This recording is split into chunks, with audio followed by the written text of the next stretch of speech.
What's up, y'all? What y'all working on today? Today I'm doing drywall, man, drywall repair, but not the repair today. Actually, I'm just opening up the wall today.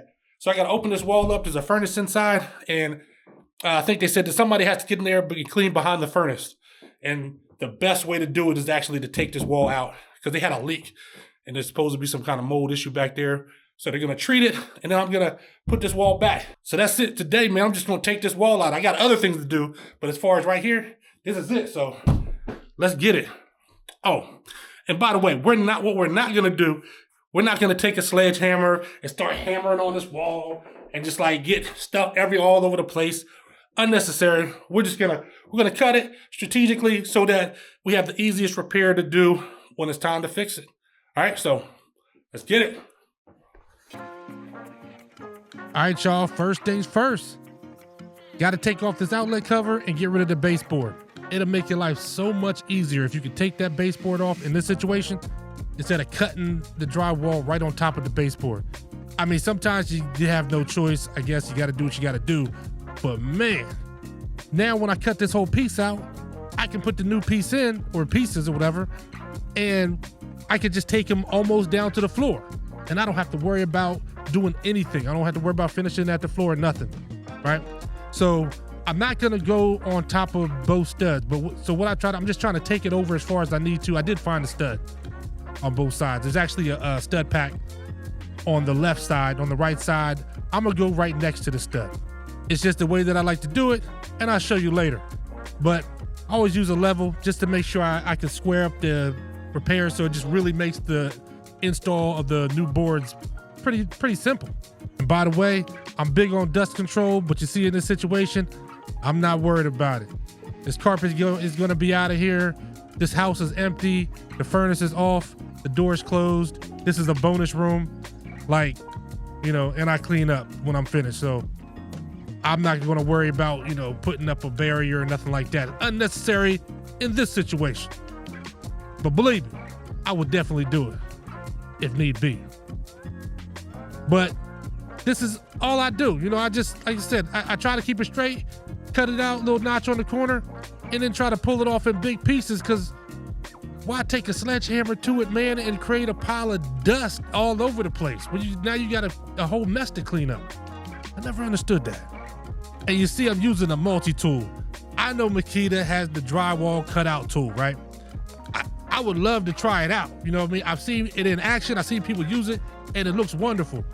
I just don't do drywall repair every single day. So, I mean, $250 for that tool for me, it's just a bit much. But Makita, if y'all want to send me it, I'll use it all the time. Unless I find it for a steal somewhere or something like that. But I got so many tools right now. It's just not in the budget at the moment. I know a lot of y'all are probably wondering, why didn't I cut that back to the stud? All right, look at this. In these situations, I like to cut it next to the stud a lot of times. Because for me, what it's easier to do, you could cut back to the middle of the stud and make sure you got right in the dead center of it and all that. That's fine, but it's also just as easy for me to just, I got so many scrap pieces of 2x4s, I just slap a 2x4 to the side of here. Boom, done. So that's just the way I like to do it. So you see the drywall's all removed, real clean. So then I'll come back when they're all finished cleaning up behind there, make this hole disappear. You know how we do, all right? Well, to my surprise, I come back, they took the insulation out. I guess the insulation was moldy too. So that means I'm gonna have to put the insulation back in. But you know what? I was an insulator, man. That's right up my alley. Now, I handle this stuff, of course. This time I don't have a mask on, and I know I'm gonna hear about it, but I don't usually handle it without a mask. And matter of fact, I rarely even handle insulation anymore. What's crazy though, is that, I did installation, I was like 20, right? I worked installation for like 4 years, and most of the time I was running the blowing truck, right? So blowing insulation in attics, but I did a lot of houses doing bats, installing bats and everything else, right? And you know how they say beekeepers, like a lot of times become immune to bee stings and all that? Well, man, I'm telling you, I'm like that with insulation. It got to the point when I first started the job, when I first started insulating, I mean, I was rashed up, I had rashes on my arms and stuff, itching and all that. A few months later, nothing. And ever since then, it's just like my body built up an immunity to this stuff, man. And I got to the point I would blow addicts. I would be able to blow addicts in shorts and a tank top and would have no issues. Now, this is where, the insulators get busy, right? The stapling. So I'm trash now. But, the way we used to do it, we do a whole room. At least everybody had a little different style or whatever. But I would do a whole room, installing all the bats, and then I get busy, man. Go back with the staple hammer. It sounded like a machine gun going off. I'm trying to tell you. And I wasn't one of the fastest ones. I was good, but I wasn't the fastest one out there. There were guys, man, it was crazy. There was one guy in particular, I remember his name, dude named Warren. He was so good that they just gave him a helper. He never even had to come to the warehouse. Matter of fact, they sent me as a helper for him one time. We were doing it was a hotel, and I had to go load all the material by myself on this truck. I had never met this dude before. So I'm already a little irritated because I'm like, yo, who is this guy that he just get to show up at the job site? But whatever. I went to the job site and started loading, and basically he didn't even help me load. I had to load up the whole building. I mean, basically unload the truck is what I'm saying, but I had to load up the building by myself. But then I understood why. Because this dude he just came in the building. It was like, a superhero or something. He just came in and got to work. And all you heard was like the sound of the staple hammer was insane. Now you see me installing those 2x4s I was talking about earlier. Like I said, that's all you gotta do is I put those in there. That way I don't have to worry about cutting to the center of the stud. Now, of course, my battery died, man. It died on me. I thought it was on when I installed that piece, but there was nothing special about it. It was just a big piece cut. The only thing I did was I cut off the tapered end of the drywall at the top to where it met the flat end of the old existing drywall.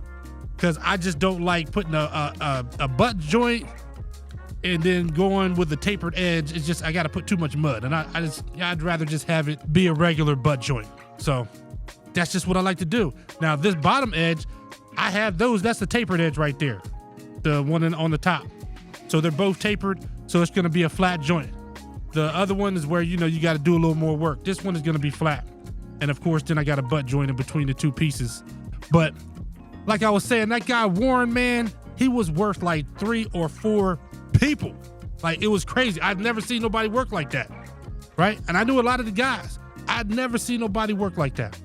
And what it taught me, it was, really early. Like I said, I was like 20. And it just showed me there are levels to this. There are levels to anything that you do. I don't care what it is. I don't care what trade it is, whatever. This drywall, am I the fastest drywaller out here? No, absolutely not. I mean, as a matter of fact, I shouldn't be, because I don't do drywall every day. The house I'm working in right now, it's a house that, it got sold. They gave me the inspection list, and I got like 15 jobs to do here, 15 different things to do here. So this is just one of them. Matter of fact, this was a last minute add-on. It was just one of those things that was requested by the buyer. Now you see me going around the edges. I'm just cutting off anything that's frayed, anything that's, hanging off. Just wanted to make it nice, smooth edges. And then I'll do what I always do. Fiber fuse, my absolute favorite tape to use, and some hot mud. This is 20 minute. So, but I just go ahead and instantly, I put this on here, and I'm filling the joints while I'm putting the tape on. So I don't have to, just kind of doing double duty. And then I instantly go right back and put the second layer of mud on. Then I put a fan on it and go do something else. So like I said, though, I learned watching Warren, man. Well, I actually learned 2 things. I actually learned that, like I said, there are levels to everything you do. But I also learned to not be intimidated, but be inspired by it. You know what I'm saying? Like, so I didn't see Warren and was like, oh my goodness, I could never do that. No, I said, man, I could do that. And even if I can't, I could do something close to it. I mean, it's probably why I am the way that I am. Like, as far as how I do these jobs, I am hyper focused on the outcome. I'm not worried about being the best drywaller, because I know there's plenty of guys out there that are great. I see them on YouTube, man. I see some dudes doing drywall that are exceptional, right? But one thing I can guarantee, we gonna get the same result in the end, right? That's the one thing I can guarantee. But am I the best? I mean, I'm not trying to be. I mean, I paint when I paint. As you walk in the room after I paint, I want it to look like a professional painter painted that job, right? That's what I'm going for. But am I the best painter ever? Absolutely not. I mean, have y'all seen the video? Remember back in the day, they had a dude that was on roller skates, painting jobs, painting commercial, like painting outside of people's properties. And he would get the job, and the agreement would be, if he got a drop of paint on his clothes, he would do it for free. Y'all look at it. I guarantee the videos on YouTube. Man, I paint with 2 feet on solid ground and still end up with paint all over my clothes. There's just levels to it, but I don't get intimidated, right? And you shouldn't either. So I'm putting this last layer. This is the +3 I like to put on in my area. I said it before, nobody does texture. Well, hardly anybody. You got a couple houses. I mean, over the years, I probably had 5 customers who've had some sort of texture in 7 years of business. So, but nobody does texture. It's all flat wall. So the best way for me to do this is for me to just sand this wall down. And I got my little handheld sander with the vacuum attachment, comes in handy.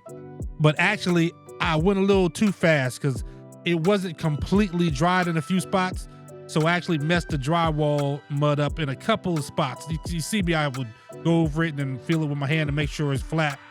But there's a couple spots where I messed it up, so I had to go back over a few spots with some mud, but nothing to it. Whatever you do, take away from this video that it doesn't matter if you're the best. It doesn't matter if you see somebody and the way they do it is just on such another high level that you can never reach.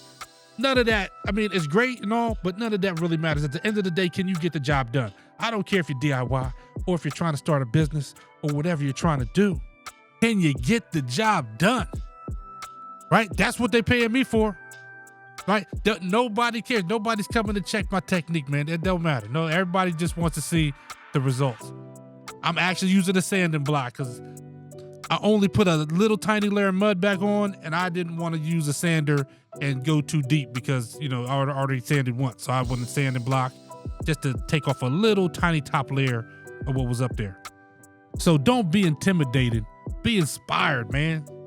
You know, don't think just because you see somebody and they got all the skills in the world, don't think that means that you can't do that. Like I said, salute, man. All the respect. I give all the respect to those guys, man, because they put in hard work to get to where they are. But, you know, you can do your thing too, right? So right now I'm just putting the primer on here, and I'm not a fan of those painting primer all in one thing. I don't believe you. You need more people. You know what I'm saying? I don't think they do what they say they're supposed to do. So I always specific primer and then paint. So, but you see it, man. It's gone as much as it is for primer, but I gotta let this dry and put a fan on this and put some paint on it too. But we ain't gonna watch all that. We're just not gonna watch it being painted and painted and painted. I'm just gonna show you the finished result. And the funny thing is, the exciting part is that it looks like I didn't do anything. Like I never even took the wall off. So, Daryl, also known as the finisher. Stay safe, be blessed, and remember, if the trades don't work, nothing else does.